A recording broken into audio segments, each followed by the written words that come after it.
బీహార్లోని ఆరా సిటీలో Tanishq jewellery showroom అప్పుడే తెరిచారు.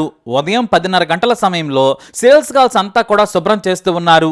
మేనేజర్ కూడా లెక్కలు చూసుకుంటూ ఉన్నారు. అయితే సడన్ గా 9 మంది దుండగులు మామూలుగానే లోనికొచ్చారు. కానీ కాసేపటికే వారి మొహాలకున్న ముసుగు చూసి లోపల ఉన్న వారికి అర్థమైపోయింది.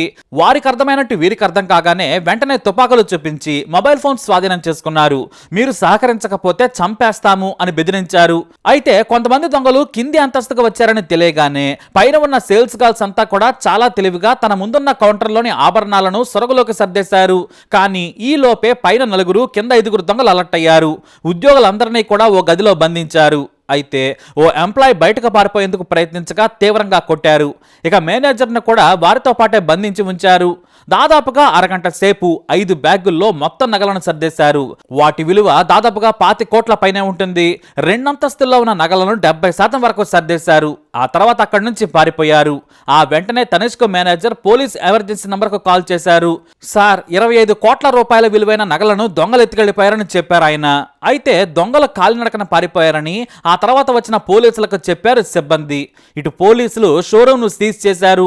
ఉద్యోగస్తుల ఫోన్లన్నింటినీ కూడా స్వాధీనం చేసుకున్నారు. విచారణ మొదలు పెట్టారు. అయితే ఎక్కడే ట్విస్ట్ ఇచ్చారు సిబ్బంది. మేము కాల్ చేసిన అరగంట తర్వాత పోలీసులు వచ్చారు. అప్పటికే దొంగలు పారిపోయి ఉంటారు. మాలోని ఓ వ్యక్తి తన దగ్గరున్న రెండో ఫోన్ నుంచి పోలీసులకు కాల్ చేశాడు.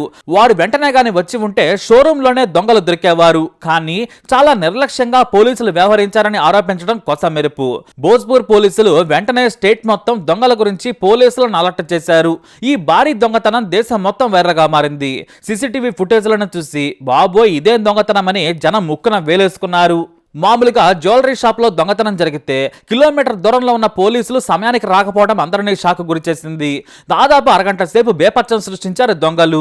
అయితే మొదటి కాల్ చేయగానే పోలీస్ కార్ వస్తుందని చెప్పారు. కానీ అరగంట వరకు కూడా రాలేదని ఆరోపించారు స్టోర్ మేనేజర్. దాదాపుగా 30 సార్లు పోలీసులకు ఫోన్ చేశారు.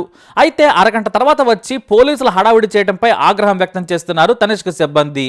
ఈ ఘటనపై సర్కారు సీరియస్ అయింది. దొంగలను వెంటనే పట్టుకోవాలని ఆదేశించారు. ఇక ఏఎస్పీ ప్రాచీ కుమార్ ఆధ్వర్యంలో ఓ సిట్ కూడా ఏర్పాటు చేశారు ఉన్నతాధికారులు. అయితే దొంగలు చాలా వ్యూహాత్మకంగా కొంత దూరం నడిచి వెళ్లి పార్క్ చేసి ఉన్న బైకుల మీద పరారయ్యారని గుర్తించారు. వారి వెహికల్స్ తో పాటు వారి రూపురేఖల వివరాలను అన్ని కూడా పోలీస్ స్టేషన్లకు పంపించి అలర్ట్ చేశారు. అయితే పోలీసులు ప్రతి రోడ్ మీద చెక్ పోస్ట్ పెట్టారు. ఆరా సిటీ చుట్టూ చెక్ పోస్టులను ప్రతి పోలీస్ స్టేషన్ పరిధిలో 2 ఏర్పాటు చేశారు. అయితే భద్ర పోలీస్ స్టేషన్ పరిధిలోని బాబురా చోటిపుల్ గ్రామం దగ్గర బైకుల మీద వేగంగా వస్తున్న వారిని పోలీసులు ఆపే ప్రయత్నం చేశారు. కానీ తుపాకీ చూపించడంతో పోలీసులు సైడ్ ఇచ్చారు. కానీ ఆ వెంటనే వెంబడించారు. ఉన్నతాధికారులు కూడా సమాచారం ఇవ్వడంతో కాల్పులు జరిపేందుకు అనుమతించారు. దాదాపు 10 కిలోమీటర్లు చేస్ చేశారు. అయితే ఓ బైక్ పై ఉన్న 2 దుండగులు పోలీసుల మీదకు కాల్పులు జరిపారు. కానీ తుపాకీలోని 6 బుల్లెట్లు అయిపోగానే పారిపోయే ప్రయత్నం చేశారు. కానీ ఇంతలో ఎస్ఐ చాలా తెలివిగా వారిని వెంబడించి కాల్పులు జరపగా వెనక కూర్చున్న దొంగ తుంటిలోకి బుల్లెట్ వెళ్ళింది. అంతే, గట్టిగా కేకలు వేసి బండాపమన్నాడు.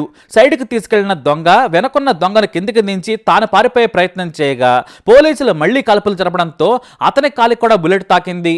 ఆ వెంటనే నన్ను చంపకండి అని చేతులెత్తేశాడు. వారిద్దరిని అదుపులోకి తీసుకుని ఆసుపత్రికి తరలించారు పోలీసులు. మిగతా దొంగలు ఇంకా పరారీలోనే ఉన్నారు. ఈ ఘటనలో దాదాపుగా 50% నగలను రికవరీ చేశారు పోలీసులు. కానీ మిగతా 3 బ్యాగుల్లోని నగలు 3 తీసుకుని పారిపోయారు.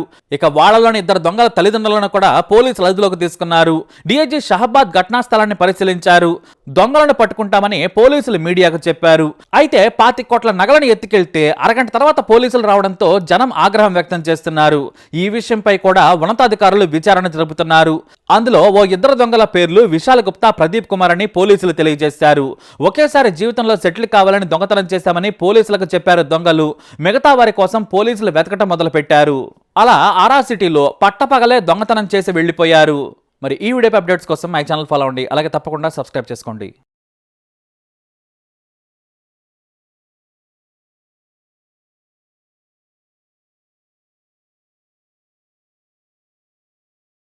अपने सर जैसे ही गार्ड अंकल को गोली बंदूक के साथ बंदूक छीनते ही गार्ड की इन करते गए लोग। इन करते हुए सबको मतलब एक साइड कर दिया, सबके रिवॉल्वर भिड़ा के सबको साइड कर दिया। हम काउंटर तो छिप गए, हम स्टॉक लगा रहे थे, काउंटर तो छिप गए। छिपने के बाद जैसे ही पीछे देखा कि मतलब सारा ज्वेलरी लेकर के छिपा हुआ है, वहाँ से हमको निकालते हुए बाहर आया और बंदूक गिरा के मारा उरा भी, पीटा उटा भी, और बोला कि तुम्ही सारा मतलब हल्ला कर रहा है, मैसेज कॉल किया, तुम्हारा फ़ोन कहाँ है? फ़ोन तो हम मतलब छुपा दिए थे, फ़ोन क्योंकि कर रहे थे, फ़ोन का कोई रिस्पॉन्स नहीं आया हम लोग का।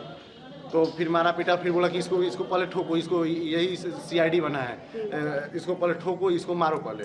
और सबको पारा पारी लोग कैसे थे, भोजपुर जिला के थे या बाहर के थे? सर इतना हम लोग इतना गौर नहीं किए, इतना सब लोग डरे, सब लोग इतना परेशान था, सब लोग का मतलब कुछ समझ नहीं आ रहा। जो है आज सुबह में 10:30-11 के बीच में तनिष्क ज्वेलरी शॉप में लूट हुई थी और लूट की घटना कारित करने के उपरांत ये लोग भाग रहे थे जो आपका छपरा के साइड में, कुछ बढ़ारा बिट्टा के साइड में। यहाँ के SP साहब ने तुरंत टीम गठित किया, टीम गठित करके PO का भीड़ करते हुए चारों तरफ नाकाबंदी लगाई। नाकाबंदी का उपरांत जो है आप देख रहे हैं कि यहाँ पर कुछ लोग यहाँ पर पकड़ाए हैं, कोई बरामद भी हुआ है, जो डिटेल अभी SP साहब आपको बता दें।